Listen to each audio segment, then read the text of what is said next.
নমস্কার বন্ধুরা, নতুন আয়কর আইন অনুযায়ী এবার থেকে ফর্ম 16 বাতিল হয়ে গেল।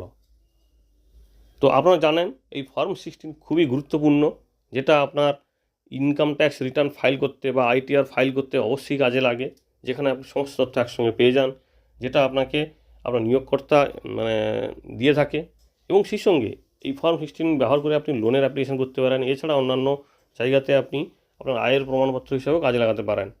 তো সেই ফর্ম 16 বন্ধ করে দিচ্ছে বা দিয়েছে ভারত সরকারের আয়কর দপ্তর। তো এবার তাহলে কি হবে? হ্যাঁ, আয়কর দপ্তরের পক্ষ থেকে ফর্ম 16-এর বদলে ফর্ম 130 নিয়ে আসা হয়েছে।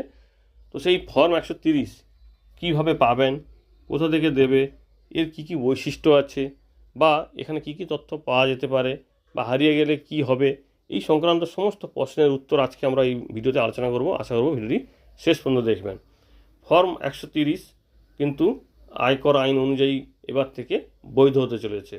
তো এই ফর্ম 16 এটা ছিল এতদিন আমাদের সবচেয়ে বড় অস্ত্র আয়ের সমস্ত হিসেব নিকেশ করার জন্য, সেটাই বন্ধ করে দিয়ে এই ফর্ম 130 সার্টিফিকেট আপনাকে দেওয়া হবে। তবে তার ফরম্যাটটা একটু অন্যরকম, তথ্য নির্ভর হচ্ছে। বলা হচ্ছে ফর্ম 130 তিনটি অংশে বিভক্ত।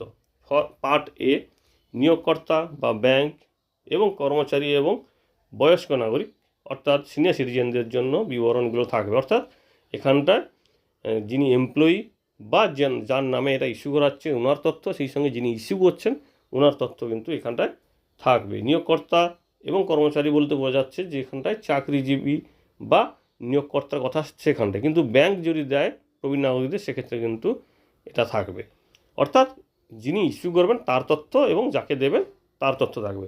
2 নম্বরে থাকবে প্রদত্ত আয়ের সারাংশ, কর্তনকৃত টিডিএস এবং অর্থাৎ কেটে নেওয়া যে টিডিএস এবং সেই সঙ্গে অন্যান্য গুরুত্বপূর্ণ কর বিবরণী থাকবে শর্টে।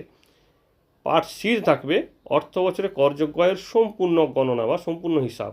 এবং পার্ট সিতে আরও যে বিষয়গুলি থাকছে সেটা হচ্ছে কি, বেতনভোগী কর্মচারীদের জন্য বেতন বা সেখান থেকে কোনো ছাড় আছে নাকি, কোনো কর্তন, কর ইত্যাদি ওখানে থাকবে।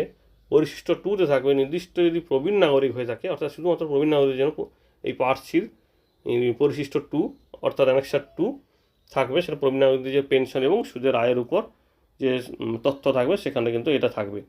কে এই ফর্ম 130 ইস্যু করবে?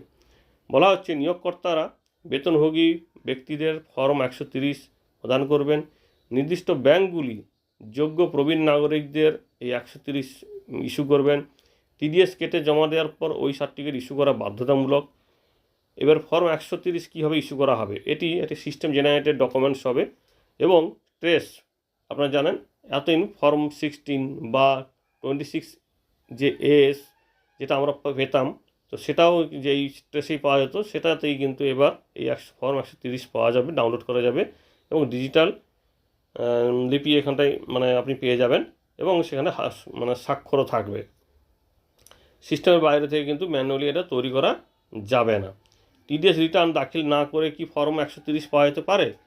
তো এখানে বলা হচ্ছে না, টিডিএস রিটার্ন আগে ফাইল করতে হবে এবং নিয়োগকর্তা অর্থাৎ এটা করবে, এই যে টিডিএস ফাইলটা করবে নিয়োগকর্তা বা ব্যাংক, তারা কি করবে, প্রথমে ত্রৈমাসিক যে আপডেটগুলো, ত্রৈমাসিক যে টিডিএসগুলো আছে সেগুলো আগে আপডেট করবে ফর্ম 138-এর মাধ্যমে।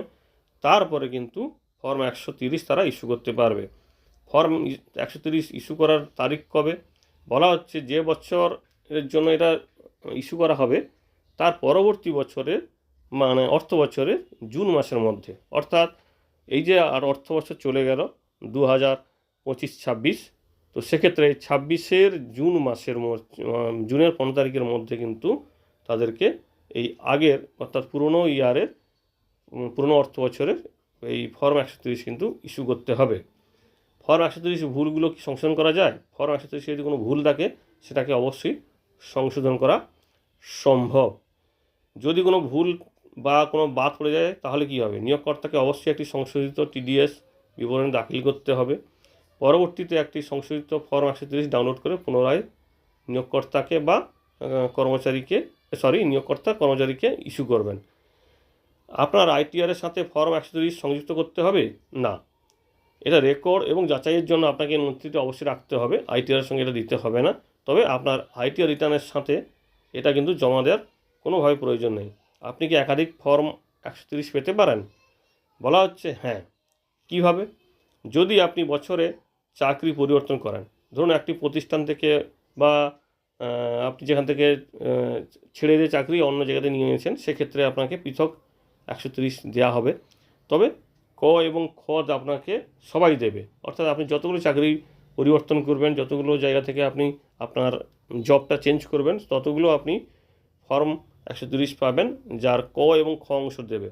কিন্তু সব শেষে যেখানে আপনি চাকরি করবেন বা করছেন, তিনি শুধুমাত্র আপনাকে পার্ট সিটা দেবেন। ফর্ম 130-এর ক এবং খ সবাই দেবে, কিন্তু পার্ট সিটা দেবে শুধুমাত্র শেষ ব্যক্তি, শেষ নিয়োগকর্তা, তিনি কিন্তু আপনাকে এটা দেবেন। ফর্ম 130-এর একটি নকল কি ইস্যু করা যেতে পারে? হ্যাঁ, অবশ্যই আপনি নিতে পারেন। মূল নথিটি হারিয়ে গেলে একটি অনুলিপি তৈরি করা যেতে পারে এবং সেখানে এটা কিন্তু স্পষ্টভাবে উল্লেখ থাকবে। আয়করদাতাদের কী কী সুবিধা হবে?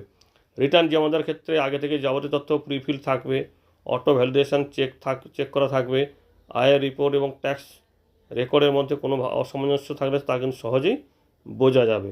অর্থাৎ এবার থেকে ফর্ম 16-এর বদলে ফর্ম 130 আপনাকে ব্যবহার করতে হবে এবং আপনার সমস্ত কাজে লাগবে, এবং এখানে তথ্যটা কিন্তু আরও বিস্তারিত আপনি পেয়ে যাবেন।